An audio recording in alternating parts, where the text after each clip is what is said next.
Coming up on WUFT Midday, we have the latest on the presidential election as the final sprint to 270 electoral votes is in full throttle. Early voting is underway in 10 states. And after two destructive hurricanes, the federal government is struggling to handle disaster relief costs and demands.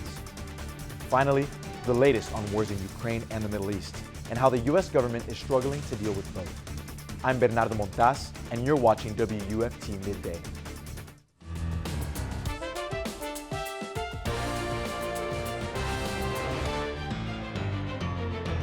Watching WUFT Midday.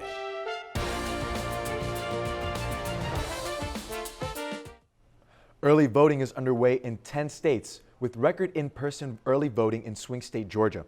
Both Vice President Harris and former President Trump are urging voters to get out and cast their ballots. Candidates crisscross the nation in the final sprint to Election Day. Any African American or Hispanic, and you know how well I'm doing there, that votes for Kamala, you got to have your head examined. My agenda is about tapping into the ambitions and the aspirations, knowing that folks want to have an opportunity. If they want, they should have a meaningful opportunity to build wealth, including intergenerational wealth. The Small Business Administration's disaster loan program is out of money. Fuel in some areas of Florida is in short supply, and IV fluid is available to hospitals in limited quantities. Officials say these are some of the U.S. supply issues stemming from Hurricanes Helene and Milton. Amy Kiley explains how the nation's officials are responding. After not one, but two recent hurricanes, the U.S. faces some shortages. The Biden administration is invoking the Defense Production Act because the nation's IV fluid supply is critically low. Its biggest producer is in hurricane-ravaged North Carolina. In Florida, officials say they're working with ports to restore the fuel supply. Meanwhile, the Small Business Administration's disaster loan program is out of money. Officials say that's after about 49,000 recent applications. People can still apply, and Congress can approve more funds after its recess. False rumors are making it harder to get relief funds to hurricane survivors. Odds over their positions on the Ukraine-Russia war as it enters its fourth year. Since Sunday, at least 6 people have been killed by Russian attacks in Ukraine and 29 others have been injured.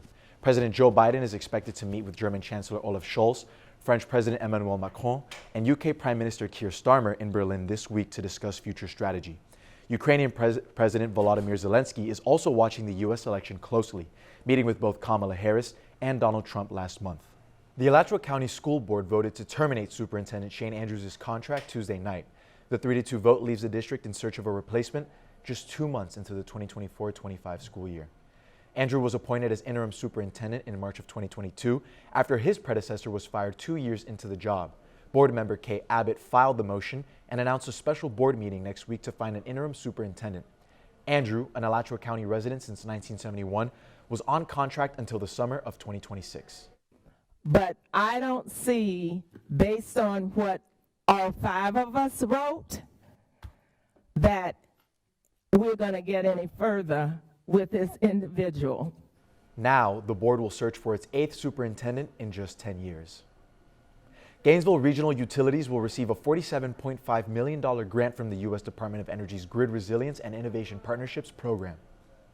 President Joe Biden announced the funding while surveying Hurricane Milton damage on Sunday. The program will award $612 million to 6 U.S. Department of Energy projects in the Southeast. In a statement, the White House said the funding will help mitigate extreme weather effects. GRU CEO Ed Bielarski said the grant was awarded because GRU is an industry leader in grid reliability. New FEMA disaster recovery centers are opening across North Central Florida. If you need to apply for FEMA aid, there are centers in Columbia, Gilchrist, and Suwannee counties. All disaster recovery centers are open from 9 a.m. to 7 p.m. Monday through Sunday. FEMA workers are available for one-on-one help with no appointment needed. All centers are accessible to those with disabilities. You can learn more using the FEMA app or by calling 800-621-3362. Now let's take a live look at US 441 in Alachua County's Paynes Prairie. You can see traffic is flowing with no major hiccups this noon hour. And now let's head over to UF meteorologist William Maxham with the weather. Yeah, it is cool already, and it's going to continue to get even cooler. This morning, temperatures are right around the 60-degree mark, headed out the door. Gainesville into the 50s, northern Florida. However, northern Georgia, temperatures were into the 30s in a couple spots, northern Georgia up into the mountains, and even colder, freezing temperatures in the center of the country. And this is where our winds are coming from. They're coming from the north through the rest of the day tonight and into our Thursday. That's going to lead to the coldest temperatures tonight that we've seen of the season so far. So this fall-like flow with the cool north winds continues into our Friday, actually, and then we'll see the winds turning more easterly and the slow warm-up really getting going. But there isn't going to be any rain coming our way. Fair weather continues through the short term, but tonight going to be the coldest for sure. Looking at lows around 46 or so when you head out the door, and that wind going to be blowing too, so it's probably going to feel a little bit cooler than that. That wind pretty blustery through the day today. Right now at about 15 miles an hour out of the north. Current temperatures about 63 degrees. Skies slowly getting a little sunnier, and that's going to help our temperatures today. Probably bump all the way up from the 60s now to right around 70 degrees for a high. But again, the 40s are coming overnight tonight, so about 67 currently. Ocala will make it up, I think, to around 70. Pretty much clear skies this evening. Temperatures drop off quickly. 40s coming our way tonight. And hey, we're talking about fall weather, but we still have another month, actually 6 weeks to go in storm season. You may have heard some folks concerned about another named storm potentially headed our way. That would be Nadine. And there is a medium chance that this little area of clouds could form into a storm. However, over the state of Florida, we've got a big, strong area of high pressure that's going to do a great job blocking any potential tropical systems through the weekend and through the rest of next week as well. So that's going to keep us pretty much storm-free through the rest of the month, and that's going to be great news. Headed out for the weekend. Homecoming game, fair weather expected both days of the weekend. We've got temperatures peaking at around 80 degrees both Saturday and Sunday, and no rain chances into next week as we slowly warm up.